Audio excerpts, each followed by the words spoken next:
Hi everyone, Matt Watson here. So this is the new Lotus Evija, and I've got a bit of an exclusive for you today because this is the factory it's going to be built at Lotus's headquarters in Norfolk. Also, not many people have seen it driving. I never have, and here it is, driving. Actually, it's driving away from me.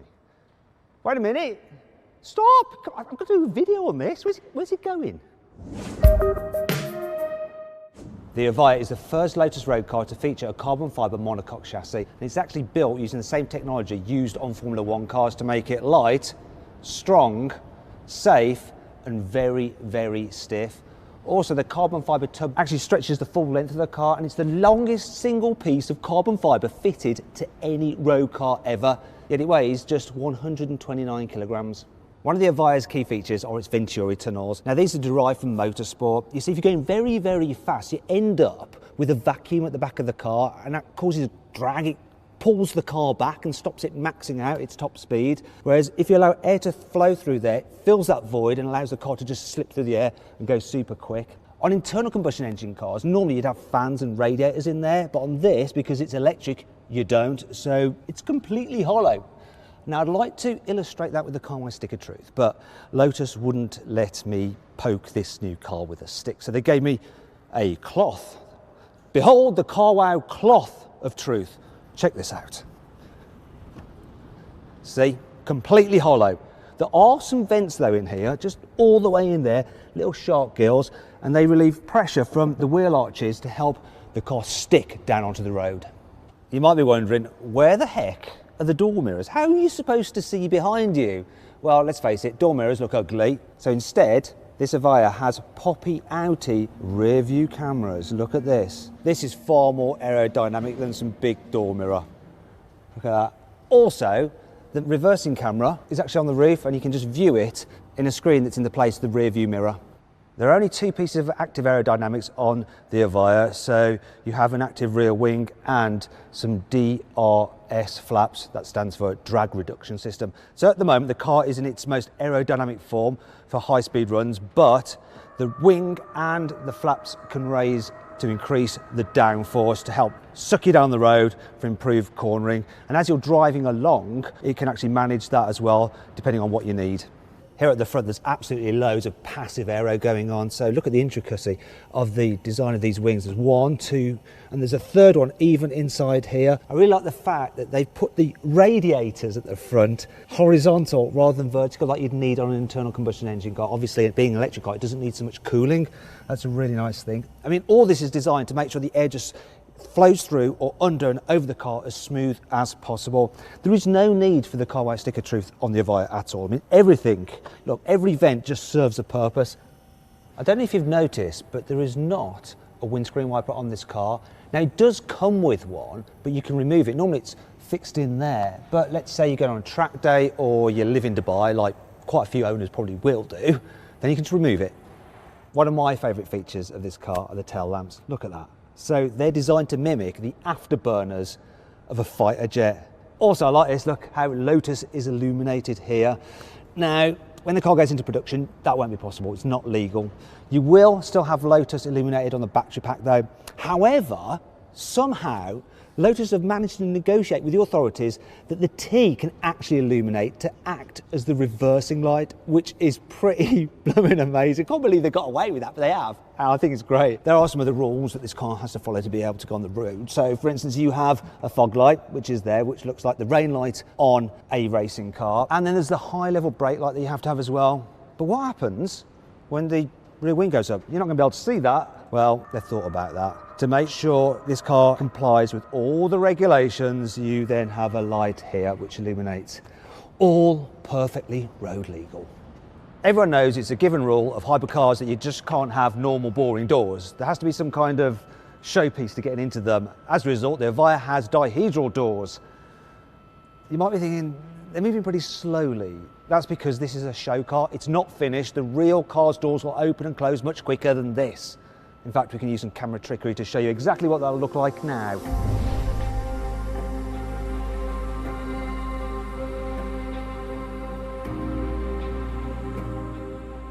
Tell you the truth though, one customer who's actually bought one of these says he liked the slow moving doors, it like added to the theatre.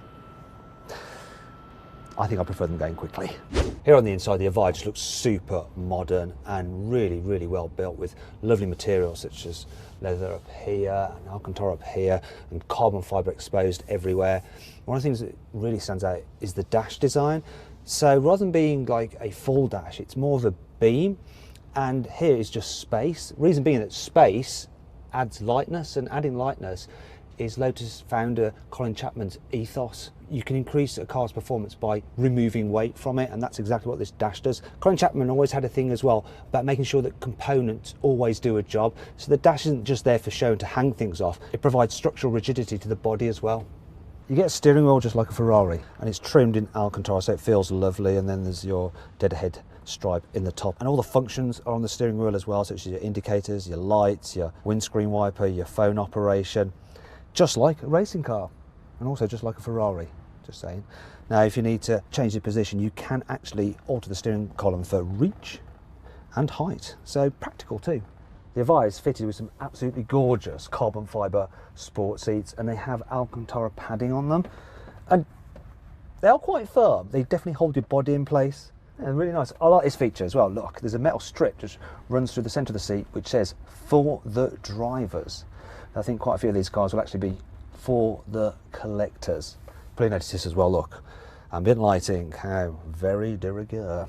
Normally with electric cars, the battery packs are flat in the floor and run the length of the car, a bit like a skateboard, but Lotus haven't done that. Instead, they stacked it vertically behind the seat. Now that's not quite so good for lowering your centre of gravity, but there are benefits for it, and there's three of them actually. So the first is, it means that it's mid-mounted, which is perfect for a performance car. Then there's the fact it makes it easier for technicians to work on. And the third thing is, it also allows them to actually swap the battery packs out if they want to, if there's new technology that comes along. Another good thing about this battery is that it is the most energy-dense battery fitted to any road car. It can deliver 2,000 kilowatts of power. The Evija has 4 electric motors, and they're just behind each wheel, and each motor can deliver 500 horsepower, which is actually more power than any Lotus road car to date. And when you add them all together, you then get 2,000 horsepower. That makes this the most powerful road car ever made. You've also got 1,700 Newton meters of torque, so plenty of pulling power as well. And because you've got a motor for each wheel, you have pure torque vectoring, so they can overspeed or underspeed any wheel they want to for optimum cornering. Should be impressive. All right, it's time to talk about the stats. So I'm going to talk in kilometres an hour because it'll just make more sense for the numbers I'm going to give you. 0 to 100 kilometres an hour under 3 seconds. That's not important though. 0 to 300 kilometres an hour under 9 seconds. And this car can actually go from 100 kilometres an hour to 200 kilometres an hour in just 3 seconds. So it's all about that mid-range pulling power. It's insane on this car. Top speed is over 320 kilometres, and if you want that in old money, that's more than 200 miles an hour. Now, one of the problems with electric cars is that if you drive them flat out, their batteries get too hot and then they lose power. With this, they've managed the thermodynamics of the battery so that you can just cane it non-stop and it will give you full power, well, until you run out of electricity. Other cars' major functions, such as the satellite navigation and things like managing the battery and stuff, is done through this screen. And obviously, you've got your driving display there and your digital dials and all that kind of stuff. And this displays exactly how it will be on the finished production car. It's a very, very high def screen actually. Now you can control it using this swivel wheel, a bit like BMW's iDrive. Also, you've got some other features which are actual physical buttons. When I say physical, they're not quite. There are touch sensitive buttons where you have haptic feedback, so it vibrates when you pressed it. If that's still not good enough for you, you can actually program them to make a certain noise when you press them, so you know which one you're pressing. Down here as well, you have your gear selections down there, so basically you haven't got any gears, have you really? So it's just drive, reverse, or neutral, and then there's your start button there, and then the switches for the windows. You also have climate control, of course, and a high-performance stereo. And in case you're wondering, yes, there is Apple CarPlay and Android Auto for the infotainment system. Lotuses are famous for having brilliant steering feel. So to try and ensure that this car is the same as Lotuses before it, rather than having a pure electric steering rack, it has an electro-hydraulic system, so you should get a bit more feel for the steering wheel than you normally would. Also on the steering wheel, you have your different driving modes, and there's 5 of them: Eco, City, Tour, Sport and Track. And as you move from left to right with that dial, you increase the power of the car, and it goes all the way from lower down to your full fat 2,000 horsepower. I think I might just be driving everywhere in Track, if it were me. As you go through those driving modes, you also can alter the stiffness of the suspension because it's adaptive. But the suspension is a little bit different. For starters, look, it's actually in there. It's inboard, and that helps with the centre of gravity. It also helps with the aero, keeps the car nice and compact. But you'll probably see there's actually 3 dampers. 2 springs, but 3 dampers. Why is that? Well, it's because a third damper actually stops something called heave, which between you and me means it stops the car like dipping and pitching when you accelerate or brake. And you have the same setup pretty much at the front as well. The Evija's wheels are made out of magnesium because that helps keep the weight down. You have less unsprung mass, which improves the dynamics. And they're 20 inches at the front, 21s at the back, and they have centre locking nuts, just like on racing cars. And I really love the design of that. It's very, very cool.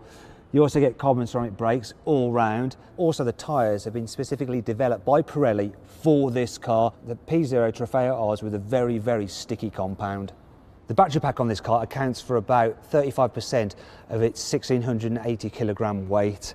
So it's a 70 kilowatt hour battery, which will give you a range of around 250 miles.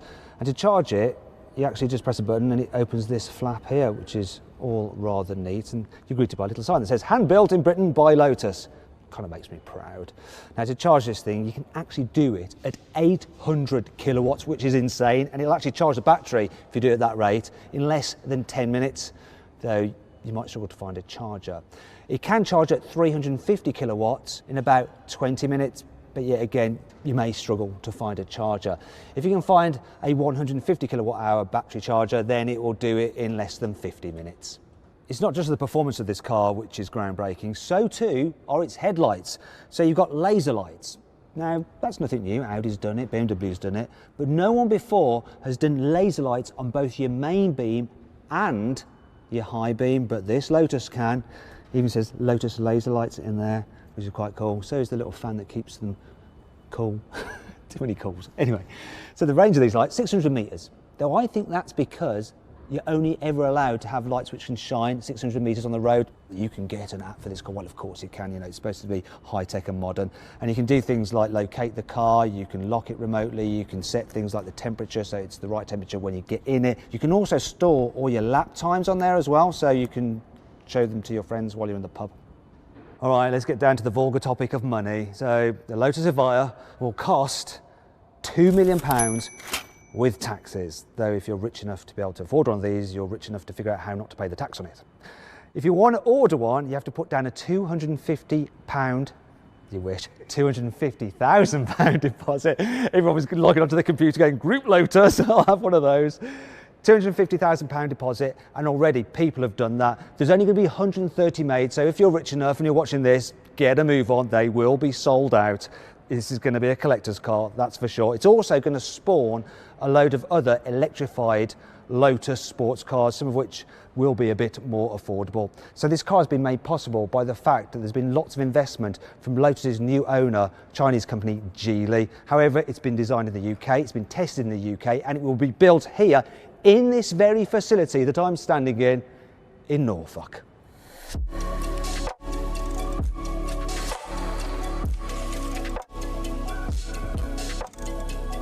Hey guys, I hope you enjoyed the video. Now, if you'd like to see me go for a passenger ride in it, or better still, actually drive this thing, then let me know in the comments box below, okay? Because I'll be able to show all those comments to Lotus and insist that I get a go in this car. Also, give the video a like, because it'll help it rank and will impress Lotus, and so they'll have to let me have a drive in it. Now, if you want to see some more videos, click on the boxes below.